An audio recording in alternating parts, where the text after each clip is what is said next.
The topic for discussion is connecting the past with the future. Architecture is a discipline that is continuously going through evolution, reimagination, and transformation. The challenges of urbanization in the country are manifold and exaggerated by the threats of climate change and depleting resources. Climate responsive design is the need of the hour. The session shall be a platform for deliberations on how architects are striking a balance between climate responsive design and intelligent mechanical system driven design.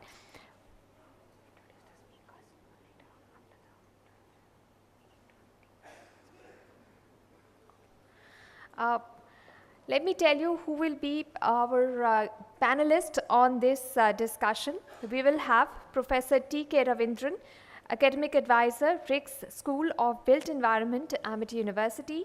We'll have Mr. Sanjay Prakash of J. Prakash Architects, Mr. Ashok B. Lall, Principal Ashok B. Lall Architects, and we'll have Ms. Moulshri Joshi, a founding partner of SpaceMatters as well. All of these experts and those who have been working with buildings will join us to discuss how we can have energy efficiency in our buildings. But now we're going to take a short break and we'll come back with this discussion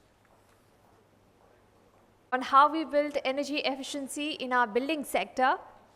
We will be speaking with renowned academics and architects who will be telling us what their experience has been on building sustainable habitats and sustainable buildings. Please take your seats so that we can start this program right away. The topic for the discussion is connecting the past with the future.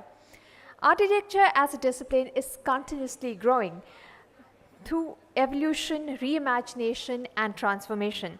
The challenges of urbanization in the country are manifold and exaggerated by threats of climate change and depleting resources. Climate responsive design is the need of the hour. The session shall be a platform for deliberations on how architects can strike a balance between climate responsive designs and intelligent mechanical system driven design. I would like to introduce the panelist and the chair for this discussion. We have with us, and I would like to invite them on stage now.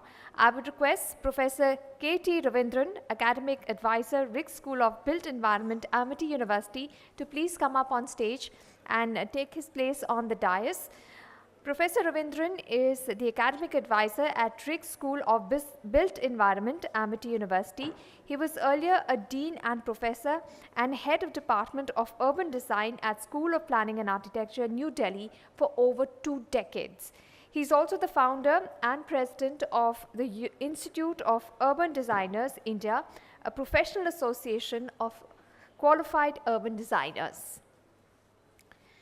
Our next speaker is Mr. Sanjay Prakash, J. Prakash Architects. Mr. Prakash is an architect with a commitment to energy-conscious architecture. He is principal consultant of his design firm, Shift Studio for Habitat Futures. He is co-founder of the Future Institute, a not-for-profit, multidisciplinary applied research platform seeking to undertake and enable initiatives towards informing how India shapes its urban future. I would also now like to call upon Ms. Moulshri Joshi, founding partner, SpaceMatters. She is an architect and academic leading the award-winning design practice, SpaceMatters, which she established in 2005. I would request Ms. Joshi to please come up on stage and take her place on the dais. Since 2005, Moulshri has been involved in the preservation, remediation, and revitalization of the post-industrial, post-disaster site of the Bhopal gas tragedy of 1984. And the session chairman is Mr. Ashok B. Lall, Principal Ashok B. Lall Architects. I would request Mr. Lall to please take his place on the dais. Mr. Lall graduated from the University of Cambridge, UK in Architecture and Fine Arts. He established his architectural firm in 1981, which is committed to an architectural practice based on the principles of environmental sustainability and social responsibility. He is presently Design and Technology Chair at the Kamla Raheja Vidyanidhi Institute of Architecture, Mumbai. It's over to you, Mr. Lall. Mr. Lall,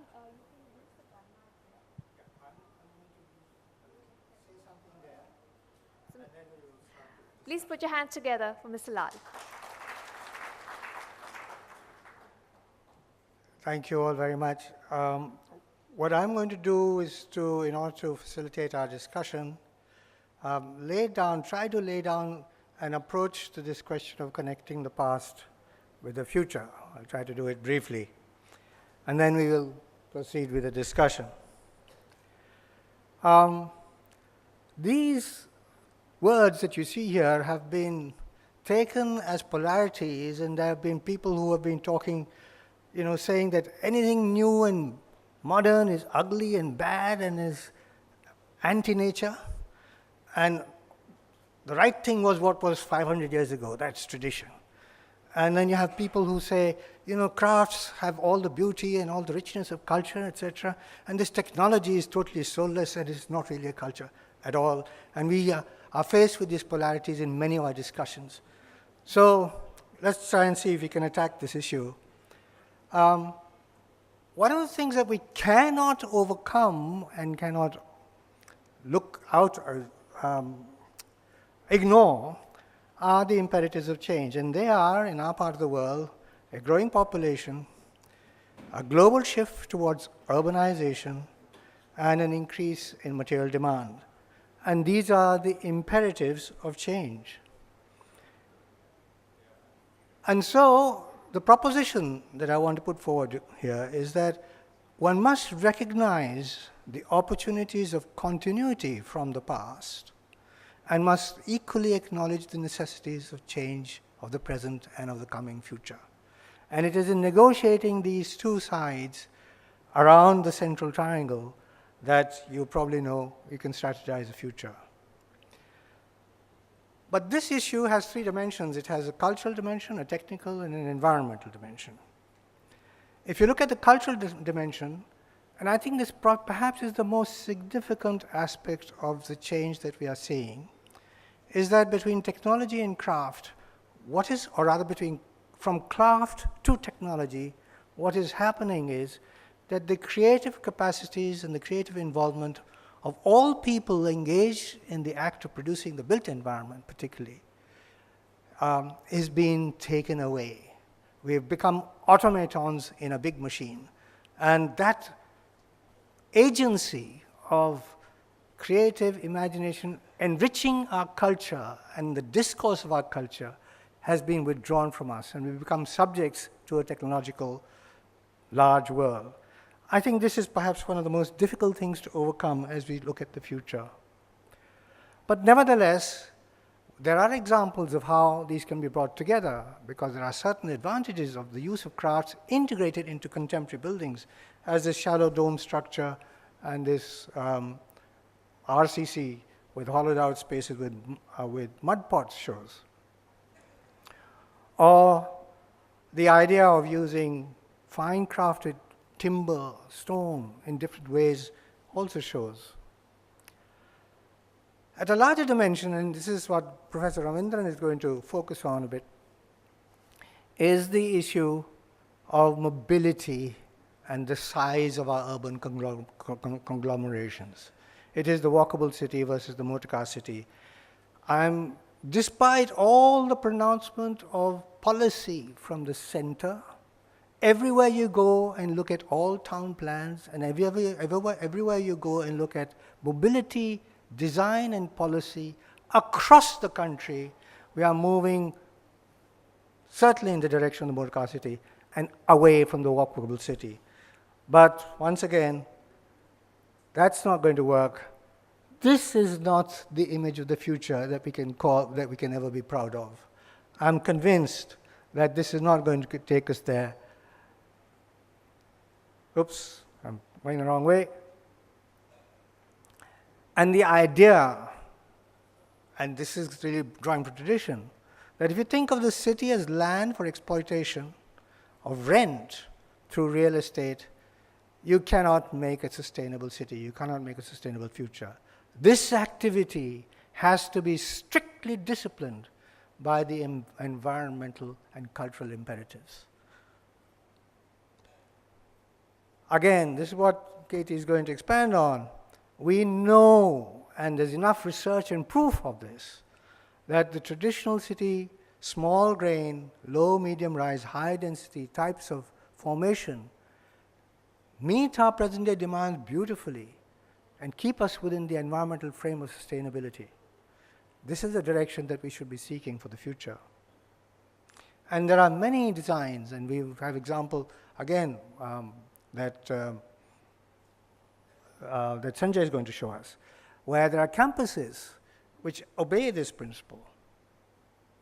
Looking at the technical side, on the one side you have standardized mass production, and the other side you have slow variable production. And the question is, how can these two be melded? What is the way forward when you look at these two poles? And I propose that there is something called an industrial principle that you can apply to crafts. That means you can increase efficiency and reliability with low investment in small tools and machines that can make it possible for the craft to become much more more productive and cope with the scales that we need to provide. And then you can also have technologies which are accessible to the people working with them. It produces for them knowledge and distributes wealth into their hands too. And there are many examples of these technologies in the built world.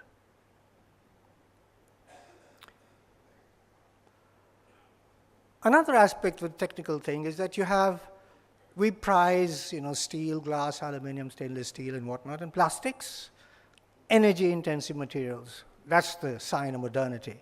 On the other side, you have natural materials, which is what tradition was. But we know that the natural materials actually, if we can transform them into building materials with little use of energy, that's the direction in which the building crafts and the building methods have to evolve. And it is possible to do so. There are many examples of being able to do so for modern buildings. Very importantly is the environmental thing. There is a shift more and more towards artificial controlled environments and away from the notion of adjusting to natural cycles, or even accepting the notion that we as biological organisms have the capacity to adjust ourselves to changing conditions, and we don't have to demand constant control environments. Well, beautiful examples from the past. I'll just move on quickly. Even today, many of us continue to use our windows, our ceiling fans, our evaporative coolers, as well as the air conditioner when it becomes absolutely necessary.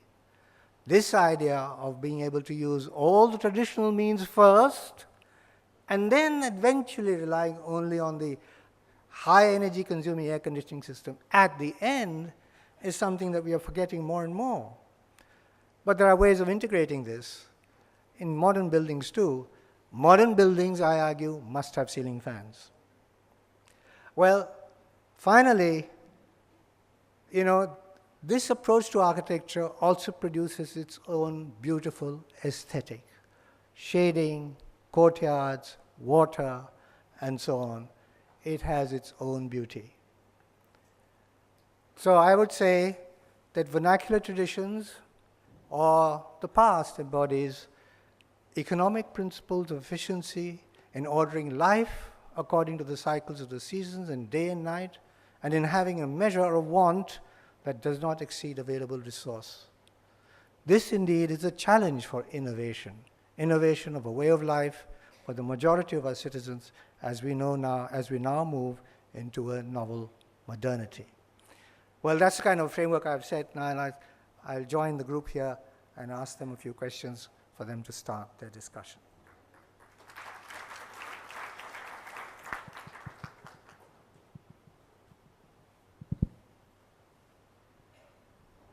Well, I think I'll start with Sanjay.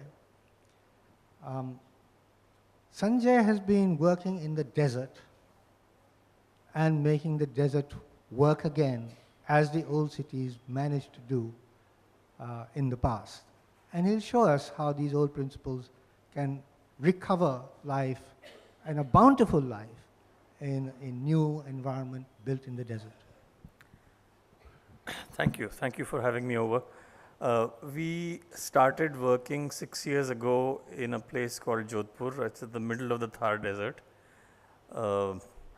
And it's the famous blue city.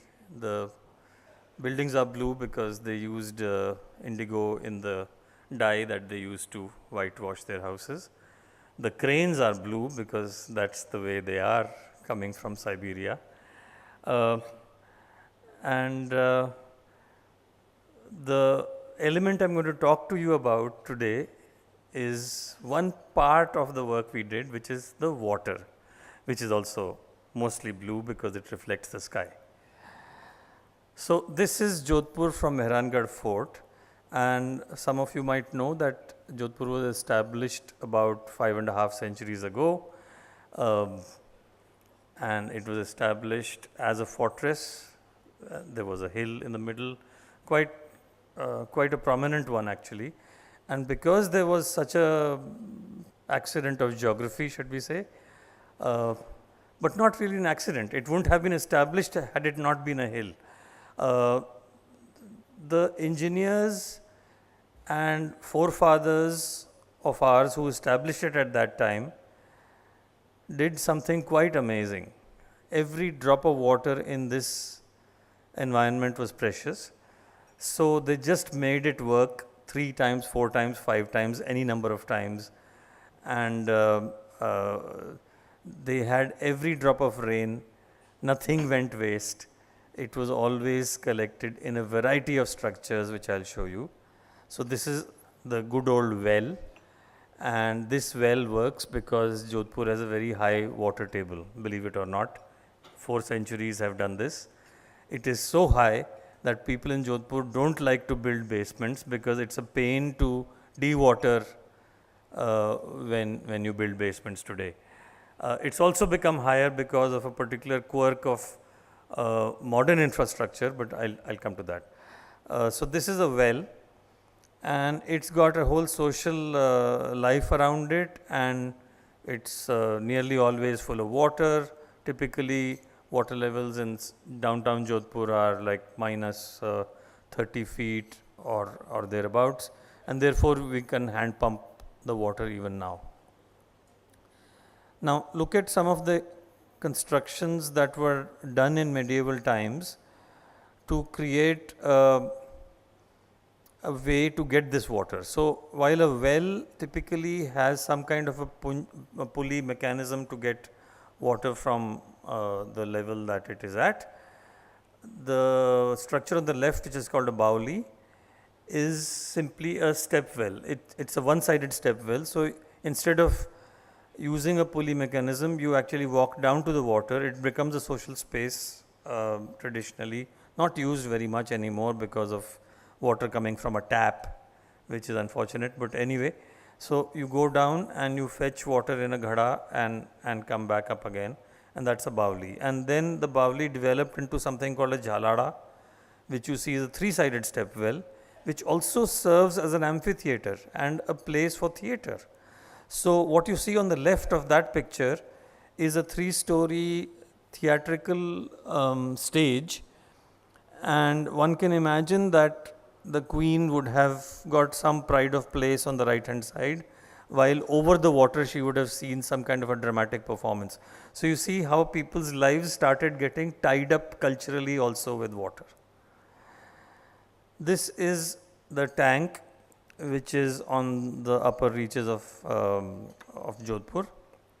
You see Mehrangarh Fort in the background on the far left. This is one of the lower tanks because every bit of water that was not caught by any other structure was caught by this tank finally. And then this on the top of the hill is Ranisar, which is seems to be like a natural lake, but actually it's formed by a dam. So clearly these were conscious infrastructures built by our forefathers in ways that would constantly rejuvenate our subsoil hydrology. And so when we started work on the IIT Jodhpur campus, our brief in one sense was very simple. We had to transform this, which was our site, completely desertified, into this, which is also from Jodhpur, by the way. This is one of the tanks in Jodhpur and the fish it contains. So this to this seems like an easy enough thing, but we had to basically go back to the basics and understand that water was an extremely valuable ecosystem service. And I'm happy to say that now, 6 years later, that desert on the left has not become blue, but it's definitely become green. And there are large numbers of plants already growing. And we expect that in about 20 years, with constant pumping in of every drop of rain that falls on that site, we should have soil moisture capable of being able to provide sufficient water to reduce our dependence on canal sources to nil. Today, we are dependent on canals. Another point that I think Ashok picked up, I'd like to mention, which we also got inspired from traditional settlements, was about them being compact settlements. In deserts, that's the way you have to work with, because you get shading, you get protection from sandy winds, and you get a number of other advantages if you have a compact walkable settlement. So that's what we did for this IIT, even though it had a large amount of land available, nearly 900 acres were available, but we chose to make it a compact settlement and a low rise, high density settlement. This is important, but I think that's not the topic for today's discussion. I think I tried to show you how traditional engineering was, in a sense, extremely superior to our own, and yet how we can take inspiration from that and make our modern settlements. Thank you.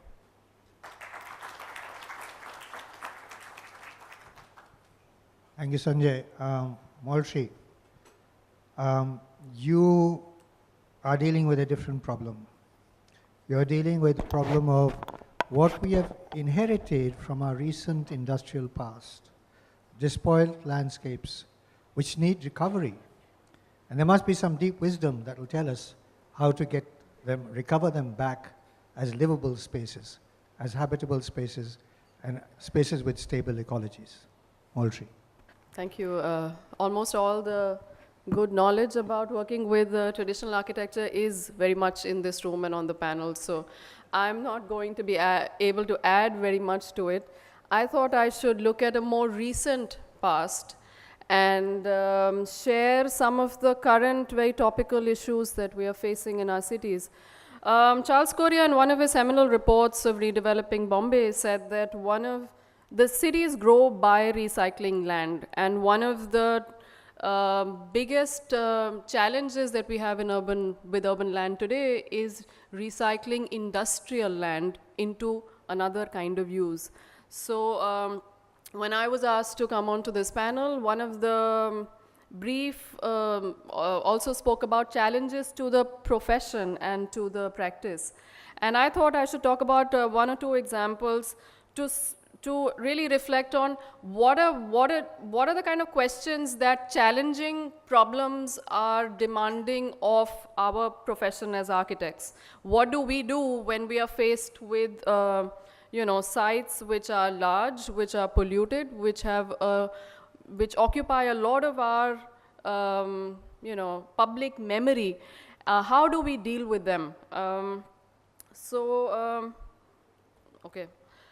One of the projects that I have been involved in the last few years is documenting sites across the country which in some way reflect on the idea of industrial heritage. I know it sounds like an oxymoron because most heritage is really not of the industry. But we have a remarkable vestige in the technological heritage that we have inherited in India. And we also have a lot of landscape which has been made history by the obsolescence of technology.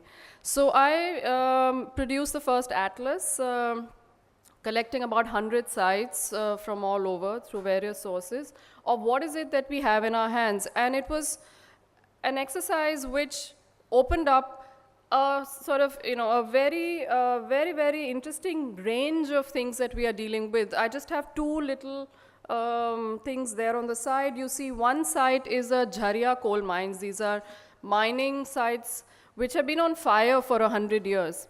They are not necessarily sites of history which we are proud of, but there's large landscapes which are burning, and we haven't been able to resolve this industrial environmental disaster.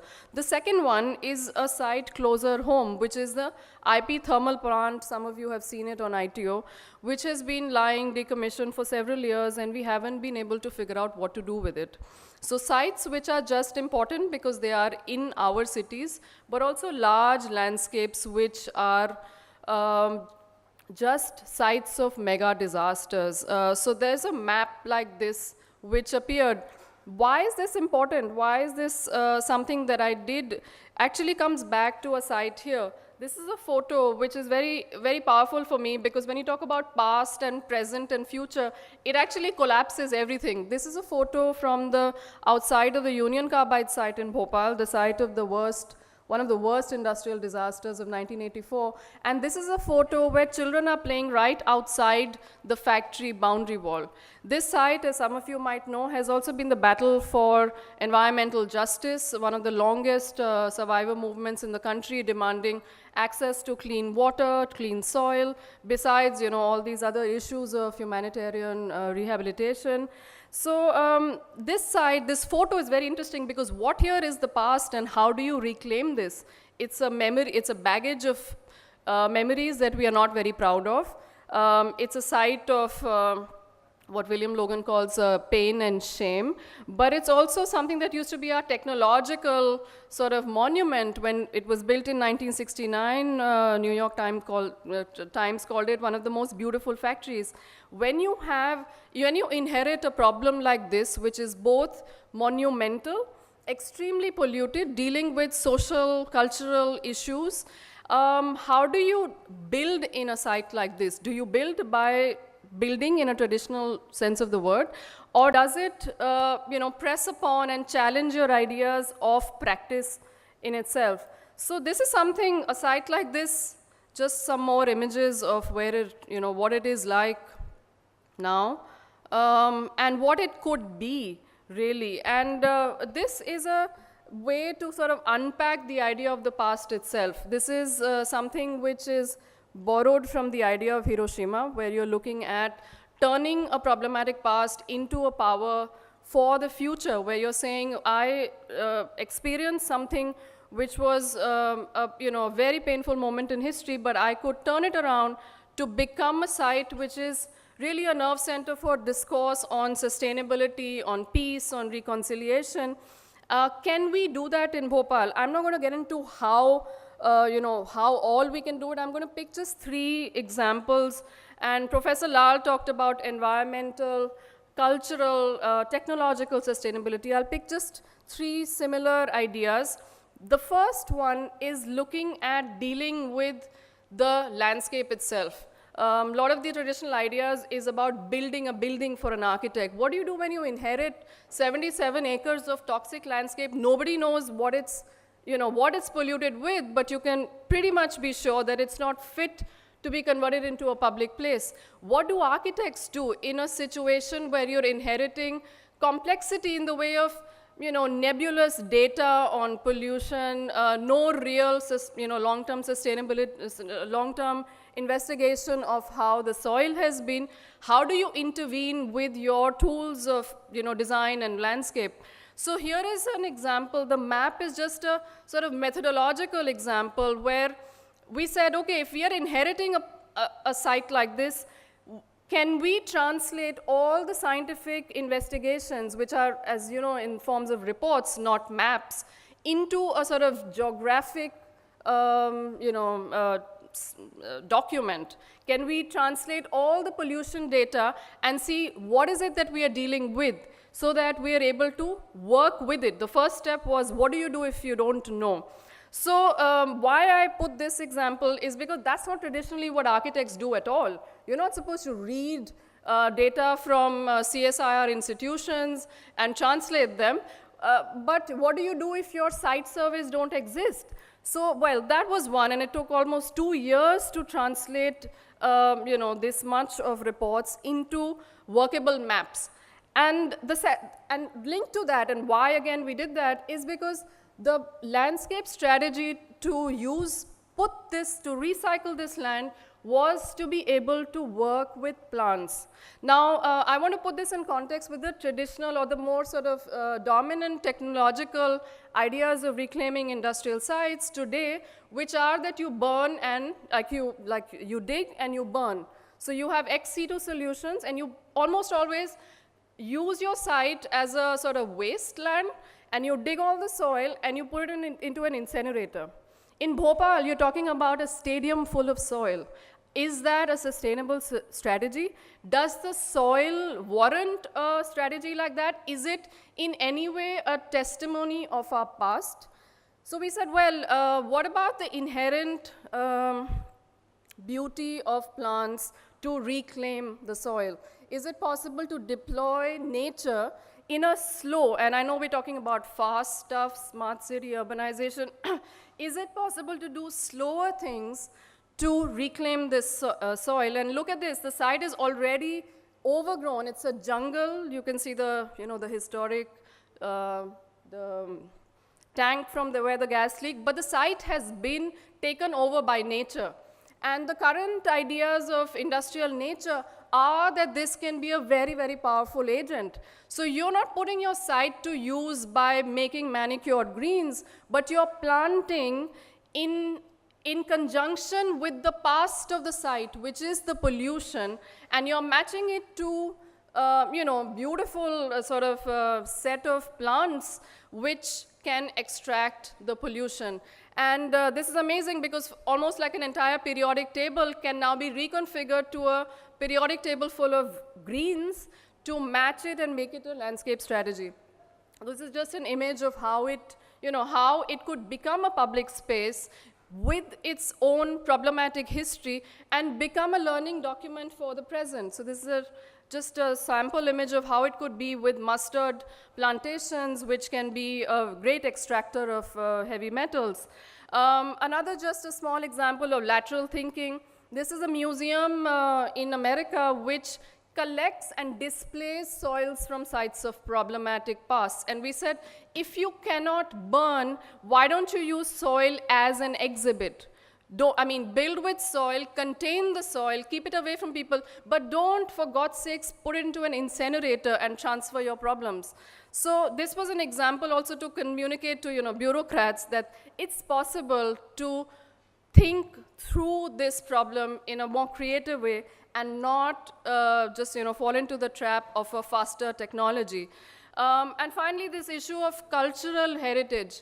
You're talking about industrial plant. It's a massive, proud technology that we have as modern India. But you're also looking at integrating technologies from people and places which are not very well known. And this is within Madhya Pradesh, thousands of years of history of making iron indigenously.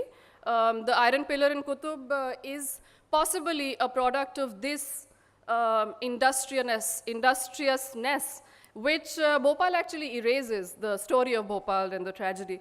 So how do you bring it back through arts and craft into a place like this? And finally, just back to the question of all of this means working in methods which are not traditional. It means working across disciplines and finding new methods to respond to these kinds of new challenges. So traditional studio work, traditional ideas of working, whether it's silos of practice and design, they just collapse when you're dealing with complex problems like this, and you have to find, more artistic ways to engage different professions into this, because a site like this means we are working with botanists, we are also working with historians and also artists, and of course, industrial archaeologists, architects, landscape. So it's a huge set of people working on a problem which has traditionally not been explored. Yeah, so that's my submission for the day. Thank you.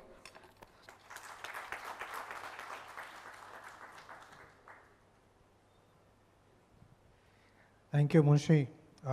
Two, three things really, really stand out. The last point you made about recovering the spoiled landscape requires patience,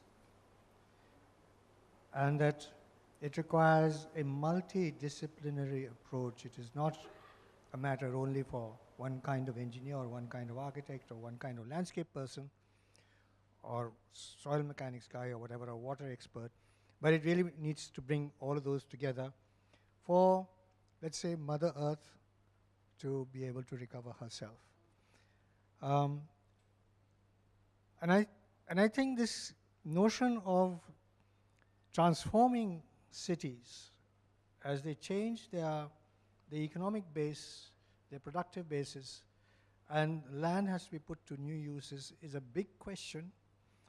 And now we rise to the level of the city itself and ask Professor Ravindran to share his thoughts about it.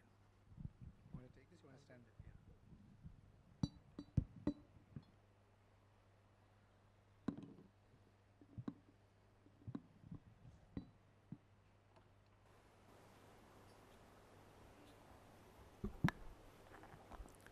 there? Thank you, Ashok, and good morning, everyone.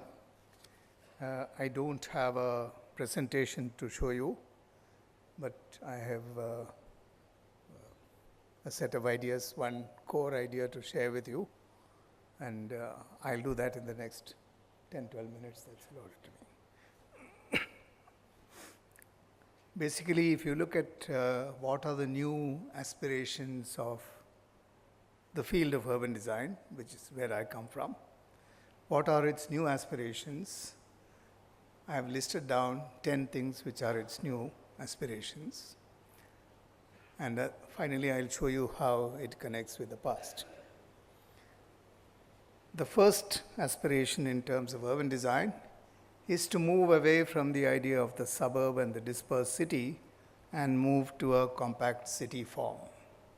This is a universally accepted concept now, that a compact city form is better than a kind of completely low density distributed suburbia, which was the result of the Industrial Revolution in the initial parts of this century.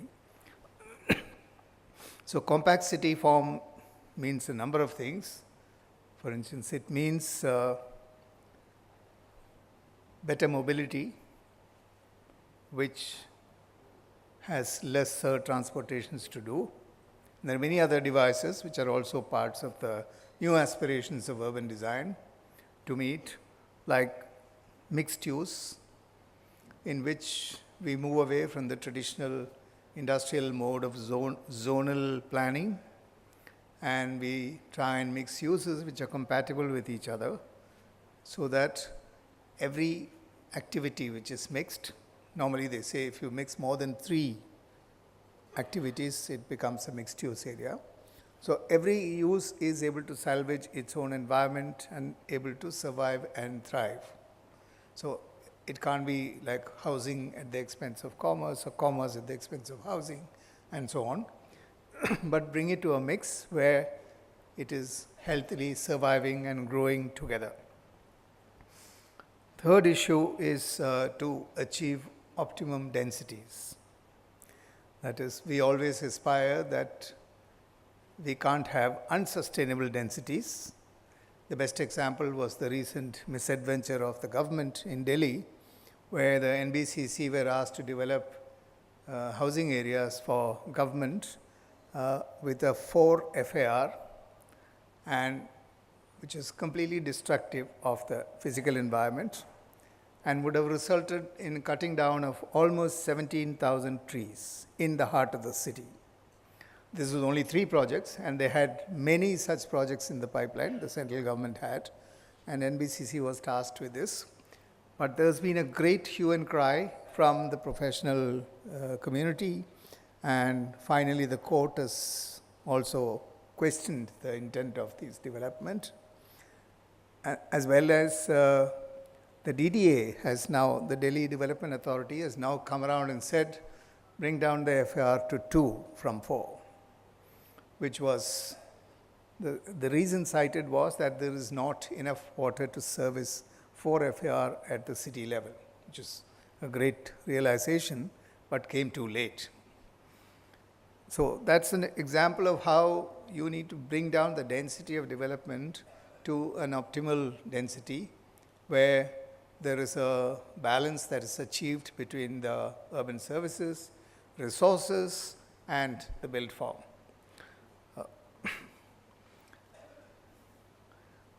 Then one more aspiration that we have all of us who are sitting here will agree with is that the city form has to be climate friendly. That it cannot be a form which encourages endless paving.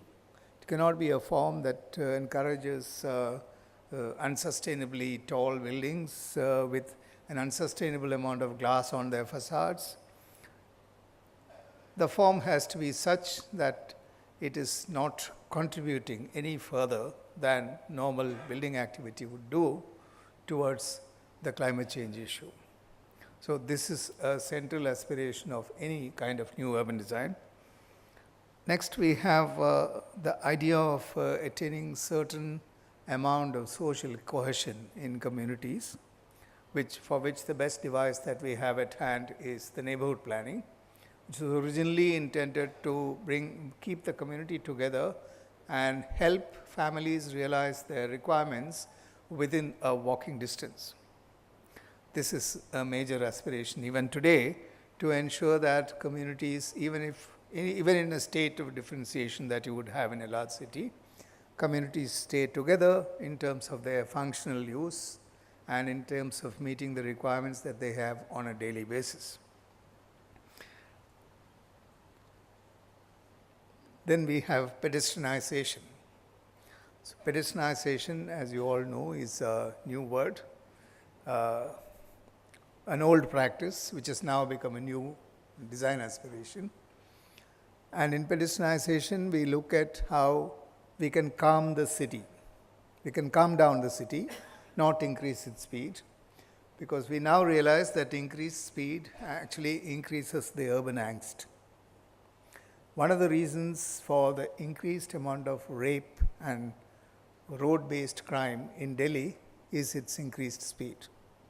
The more flyovers, the wider the roads that we built, the larger amount of crime that most of them are car-borne or vehicle-borne.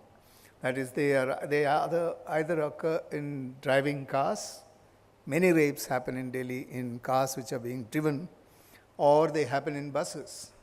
So this seems to be this strange link between criminality, speed, and the automobile.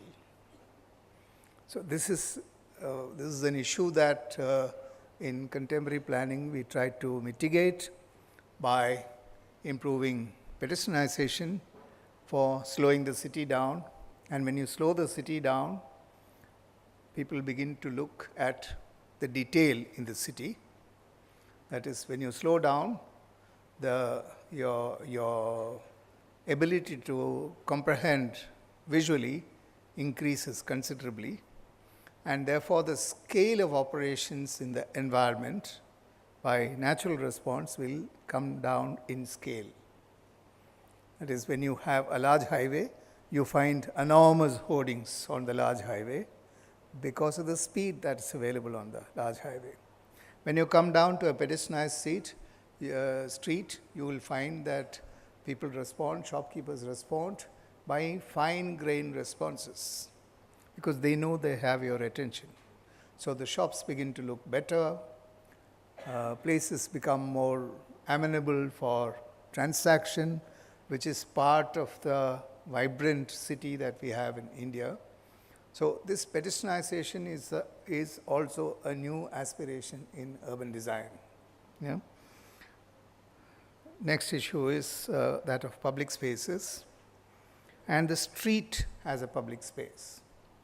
Now, this is also a new aspect in urban design, where we look at how maximum access is provided to maximum people and how public spaces become the hub where social transaction take place. Now, this is a very important aspiration of new urban design, to create public spaces not just as ceremonial spaces like we had in the colonial period or in the pre-industrial period, in the post-industrial period, but to have spaces which are intimate and which can increase social transaction between people. So the street becomes an important component of the new aspiration for urban design. Then the 8th point is that we built climate friendly.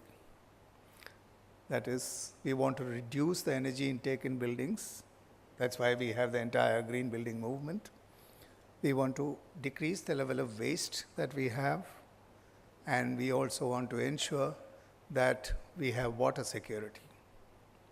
So these 3 things, that is water, energy, and waste management, are the fundamental principles on which the whole response of urbanization to climate change is pinned. I mean, it's erroneous to believe that climate change is only happening because of our action in cities. Climate change is happening for much larger reasons as well. And we are contributing through the built environment a large extent to this. And to reduce that contribution, the negative contribution promoting climate change, is one of the aspirations of new urban design. Now, the 9th point is that we look for a more integrated living. The new movements includes the integration of old people, children, the differently abled, and animals. This is a new aspiration to create a new integrated city where all sentient beings, to quote the Dalai Lama, who often speaks from this very platform, all sentient human beings live with compassion. That is certainly an aspiration of new design. It's something that is not a remote value. It's something very immediate. It happens in our everyday life. And to provide for that compassion through city form is an aspiration of new urban design. Now, the last and the 10th thing is that the new urban design aspires to have a direct connect with its resources. In other words, we want to emphasize urban design as a key driver of quality of life in compact settlements, while we are looking at the region as a planning unit, where the region is treated as the immediate resource region. Now, with the advent of new technologies, and also with, quite rightly so, I'm not saying that we should work against technology, but we should work with technology. And technology now gives us the opportunities to transport goods right across anywhere in the world. And what is the embodied value that is there in this transaction? That cutting down the resource access distance and cutting down the embodied energy in transporting and moving goods and services across spaces is also an aspiration of the new urban design. Now, these are 10 things. Each of these can be elaborated more and more. But what I'd like to emphasize here is, in relationship to the theme that we are dealing with, is that if there is any one place where all these 10 aspirations have already been met, they are already in place, is the old city. Okay? If you go to the old city, you have all these 10 characteristics embodied in them. At the risk of sounding over-romantic and going back to in time to connect with the past, that's a risk that we run. I would call it a risk because that doesn't answer every human aspiration. We have also, along with these new aspirations. But if you want to meet many of these issues which actually relate to the contemporary aspirations of good urban design, they already exist in the old city.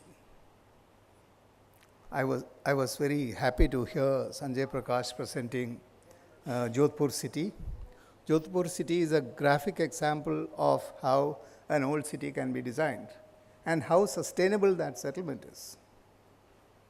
And I am not saying that we have to go back to designing like it is in the old city, but look at the principles which are embodied in the new aspirations in urban design and look at their presence, existing presence in the old city, which we have chosen to ignore.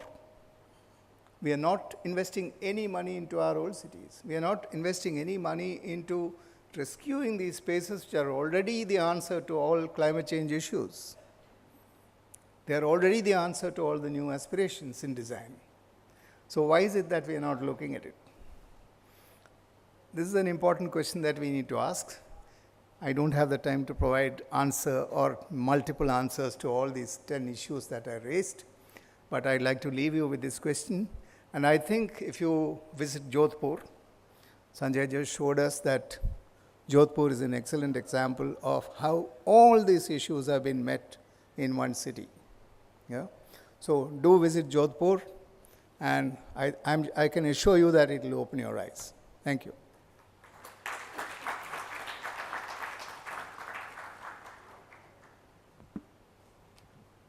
Thank you, Katie, for lucidly laying out the methodology.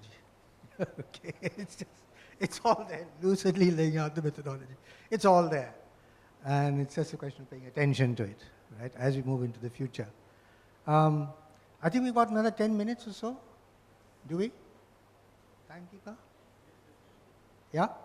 So just one or two questions to our panelists, and then I'll see if there are questions from the floor. Just first, let me raise one or two points. I was struck by Dr. Lam's drawing our attention to what he called the life cycle implications and the life cycle costs of what we are doing. That sometimes doing things more carefully, taking your time to do it well, spending a bit more money where it is really needed, is perhaps a good idea if you look at the long term. Also, that if you're talking about regenerating existing city fabrics, which are already hurtling in a direction away from sustainable futures, we have to make special efforts to think that through and to realign urban design aspirations with planning aspirations, with developmental aspirations.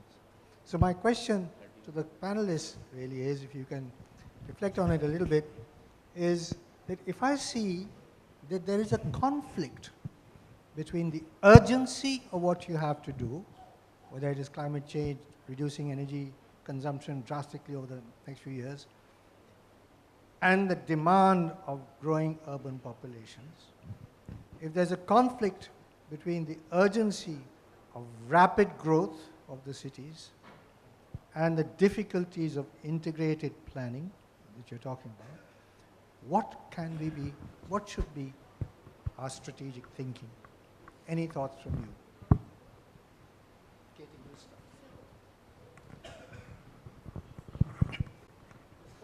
Response to urgent need. So the urgent need, we all know, is the issue of migration into the cities and how do we cope with the aspirations of the new migrant. The migrant doesn't come into the city looking for housing. The migrant doesn't come into the city looking for glamour. They come into the city looking for livelihood, and they come into the city looking for sending some money home. That is, they have no cash in the city. In villages, they may have enough land to cultivate their own food, but they don't have enough cash for any other kind of transaction. So if one member of the family goes into the city and lives there, they are able to send some money home. So this is the fundamental reason why we have so far had such an urgent issue in terms of migration. One new issue is to be added, is what I call the climate refugees. Now, as the temperature goes up, if we are working towards from 2, bringing it down to 1.5 degrees, 2 degrees at the global level means minimum 4 degrees at the local level. Yeah? So 1.5 degree would mean 3 or more degrees more. And that will have serious implications on the moisture content of soil. It will have serious implications on the reproductive patterns of insects. It will have serious implications on the ability of the soil to absorb the pesticides and the fertilizers that we use in the soil, even in today's terms. So it's going to create a major level of havoc in the most vulnerable people, in India at least, where 70% of them are living in the villages. And where are they going to go? When they have no water, where are they going to go?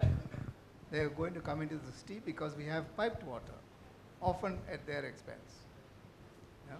So I think the most urgent thing is this, and for this we need to revisit the way we are imagining our economy functioning. I'm sorry if I'm being long, but this is just a point that I want to make.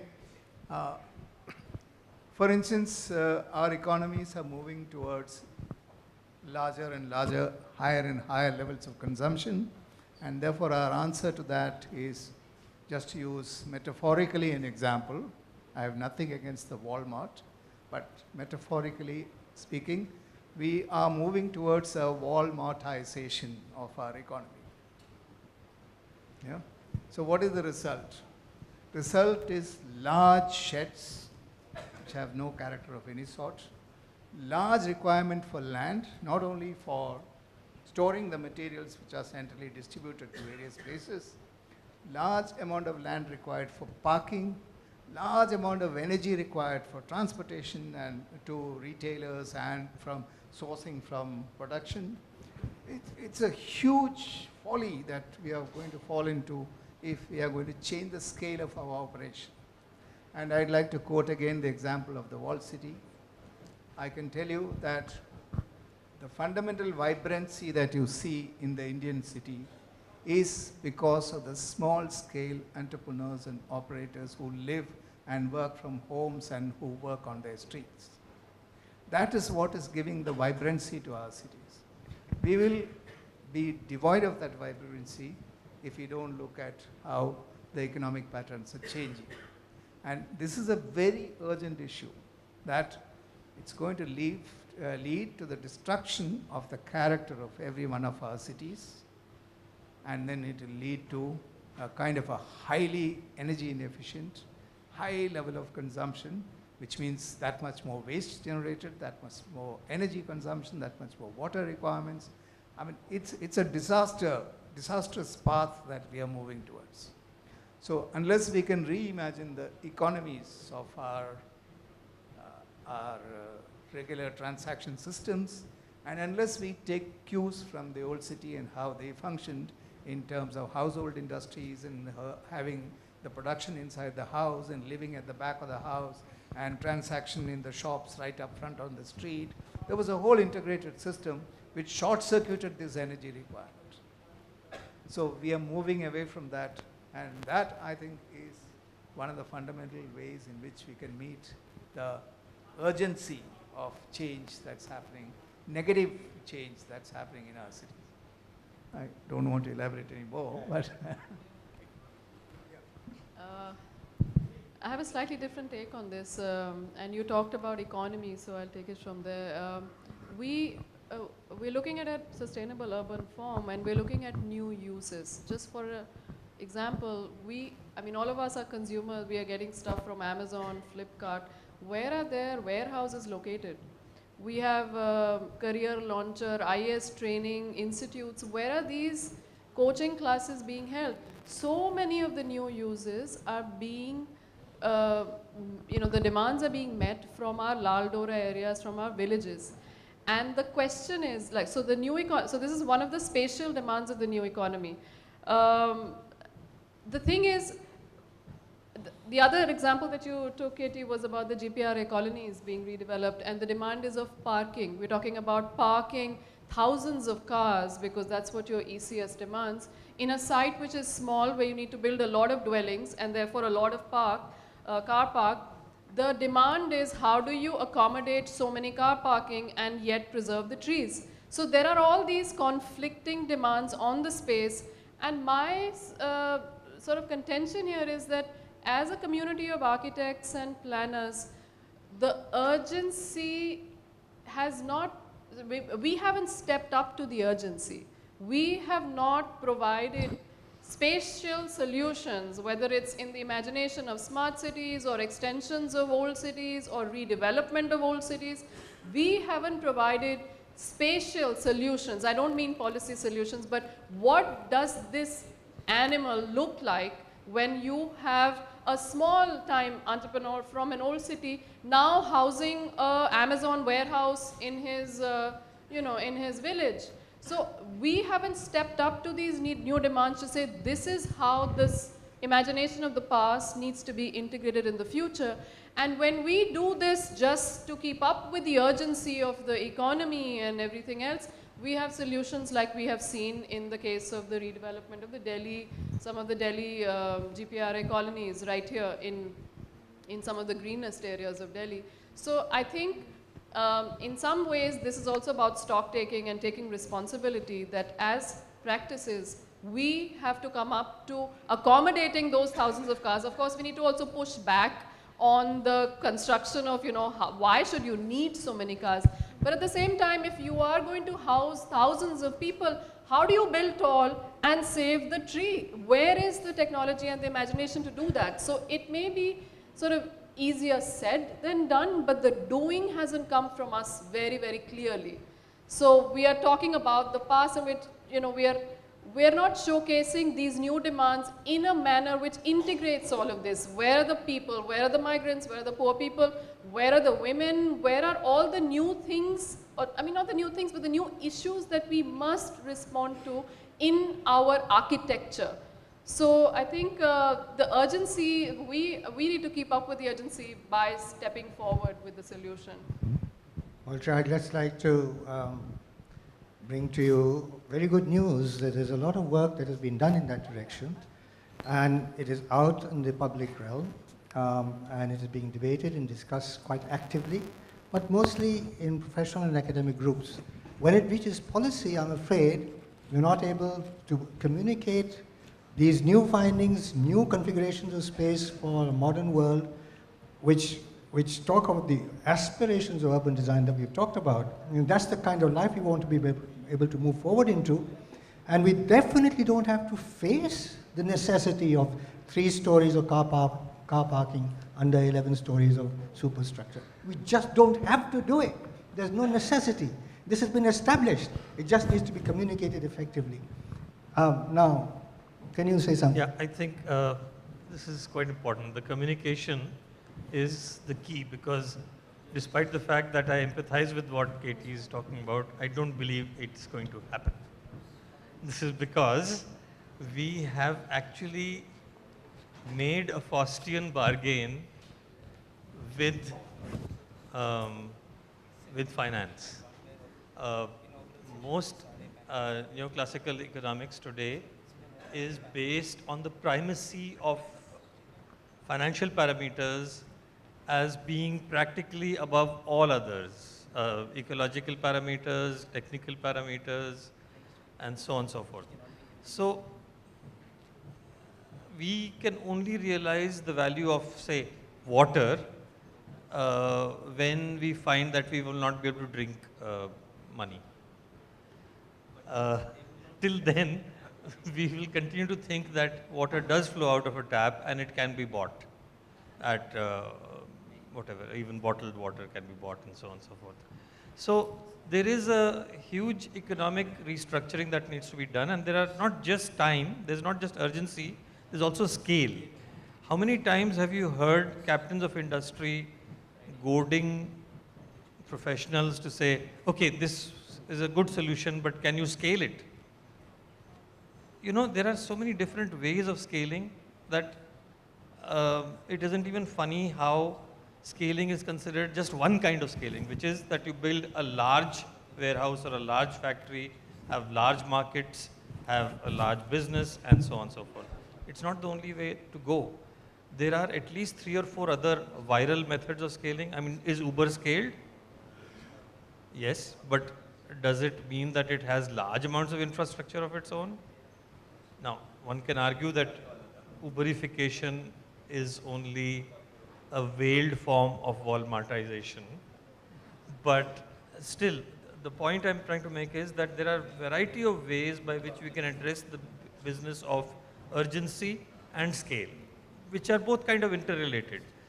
But as I think my co-panelists have said, it hasn't been communicated to policy people as yet, and I think the time is coming out now in the coming years that this will start happening too, because as better communication and ideas now start crystallizing, I think it will make sense for people to be told why that 4 FAR did not work, or why it is acceptable to have 16 FAR in Manhattan and at the same time not have 4 FAR in South Delhi. Because that's the kind of question that a policymaker in a very simple-minded way thinks. You know, we had a problem of land, so we just went vertical. So what's the problem with 16 FAR? That's how they do it in Manhattan. Well, so there has to be a fairly deep discourse on this, and I believe that there are lots of methods by which we can address scale as well as urgency, and I hope to see more of them. Ashok has hinted at some of them that exist, and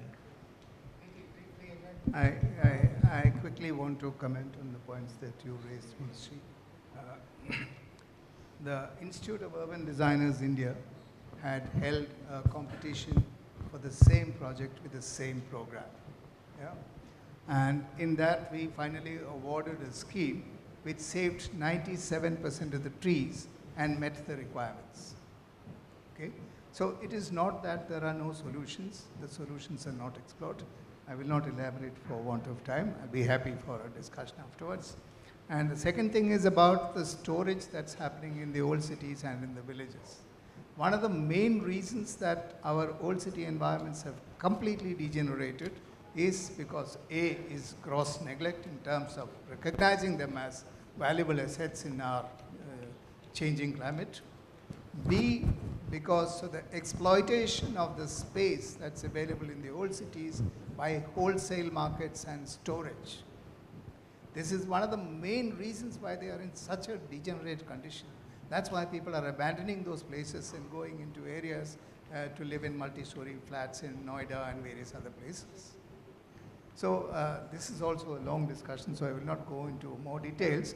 But finally, if you say that, you know, where will Walmart, not Walmart, actually, where will the Amazon or any other cyberspace Walmarts will store their goods? Store it at home, man. That's it. Where is your home? Store it there. If you're operating from a virtual space, what you're doing is you're increasing consumption. And the fundamental problem of environment is increased consumption. So there is a very interesting old Jain statement which talks about the concept of aparigraha. That means non-possession.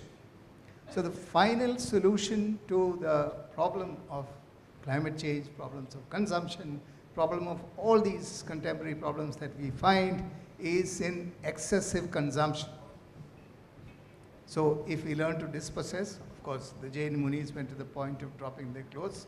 Not all of us can do it, but they did demonstrate that it's possible to survive and live a healthy spiritual life, a wholesome life, by reducing your consumption.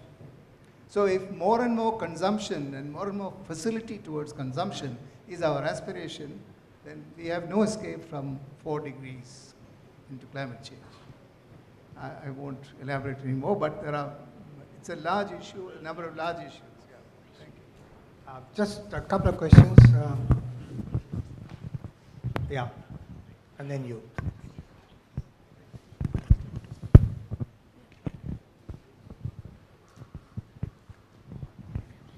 Thank you for a very interesting presentation. I really enjoyed it. I'm Anir Upadhyay from UNSW Australia. I really like the presentation of all of you. My question is, do architects really understand what 1 degree, 1.5 or 2 degree would be in terms of in their design, how they would understand and then how they will implement in terms of like whatever they do. For example, setting device, changing orientation, using different materials. Because that's what I think is the transformation starts from there. If you have no idea, then it will be very, very difficult because you design for now, or if you go with the simulation, you're looking at the historical climate data. So are we there yet to understand it and use that for informing our design? I don't know, like, what's your thought? Well, I think there is a strong movement in the direction of learning how to do this with good scientific tools. One may be designing for the present conditions, but even as you design for the present conditions, achieving standards of comfort, we are already talking about adaptive comfort ranges. And as somebody who's been in the teaching space for a long time, I've seen this transformation in schools of architecture progressively. Day after tomorrow, I'm going for a 1-week teaching program where 50 young architects and engineers are going to come together in a special training program on understanding these tools and these methods. And they're going to be the people who will then spread the word wider. So I think it's happening quite quickly. The skills are arriving. But here's a big issue. Ties back to what everybody has been saying. The building by itself is not where the solution lies. The solution lies in the totality of the urban fabric. If you're going to have 20-story high buildings surrounded by concrete with cars inching along crowded roads, the building cannot do anything with 4 degrees rise. But if you can do away with all of that, have a modified microclimate, have less energy or heat released by the buildings and motor cars into the outdoor space, you can do much better, you'll be much more resilient in dealing with climate change. So city planning principles actually hold the key.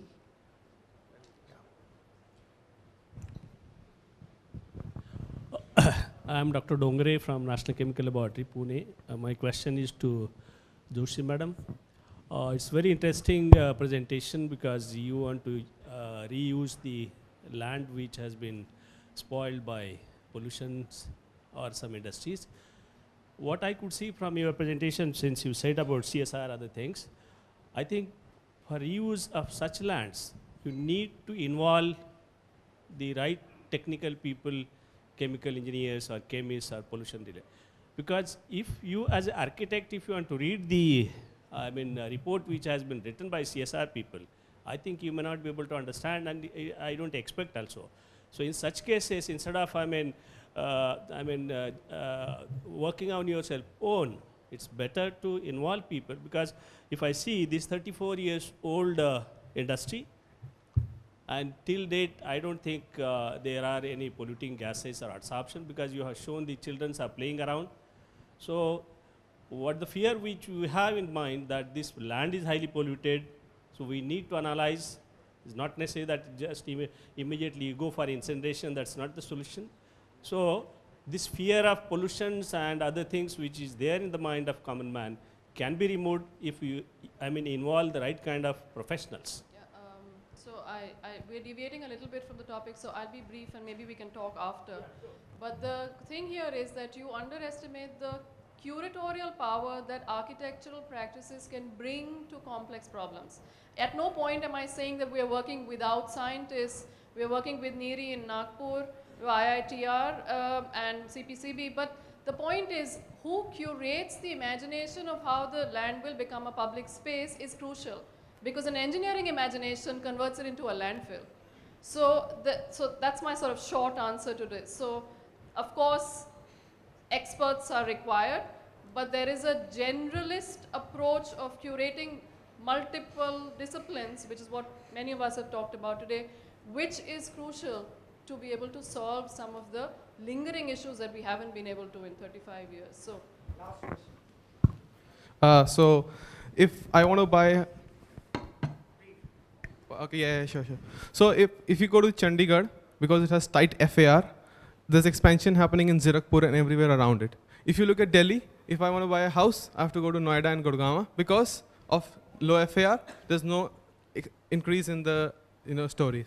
So as you yourself has said that there's a solution of retaining the trees as well as increasing the height. What is wrong basically with increasing the height? Why is it such a taboo subject? And why can't we have sustainable high rise? Because we need to have more dwelling units. So I think what Professor Ravindran pointed out was that there is a need for finding the optimal density. He's not talking about not going high rise, he's saying finding the optimal density that balances everything. Research is showing now very clearly that that optimal density lies around 4 to 5 stories height with about 30 to 35% ground coverage.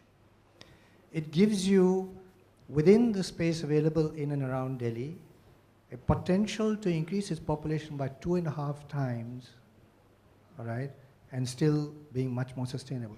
Technically, when you build tall, you spend more time and money.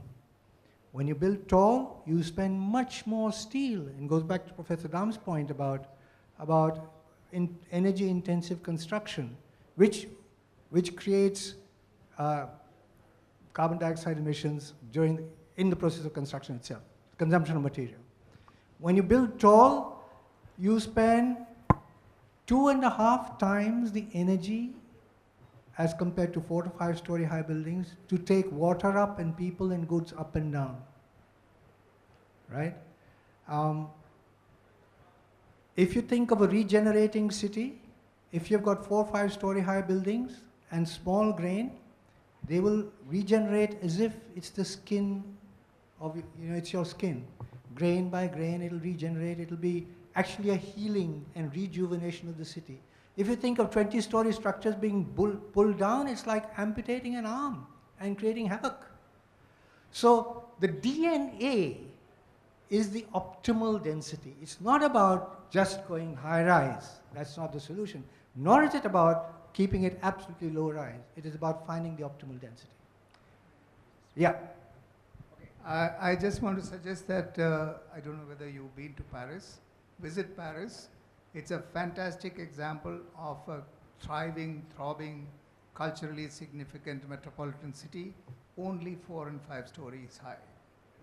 It's very dense, and it's really the best example of how a high-density, low-rise city can actually be a very effective metropolitan city. Sorry, we will not continue the discussion. Sorry. Thank you very much. I think you need to have a good chat. Yeah. Well, with that, I'd like to thank all our panelists and the hosts for this session. Thank you very much. Thank you, Mr. Lall. It was a very interesting discussion that we had here. Thank you to you and all the panelists. Mr. Lall, I will request you to please give a token of our appreciation to all the other panelists.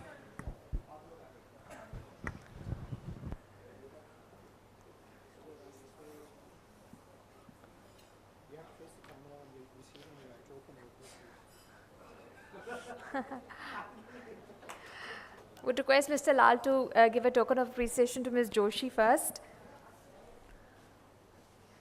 Round of applause, please.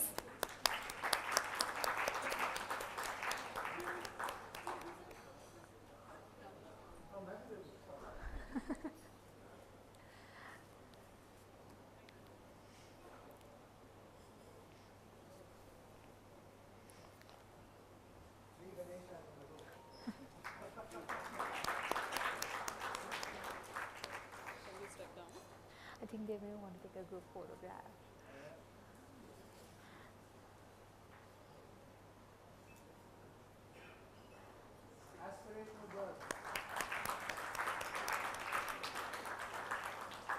And I would request Mr. Saurabh Didi to please give a token of appreciation to Mr. Lall as well.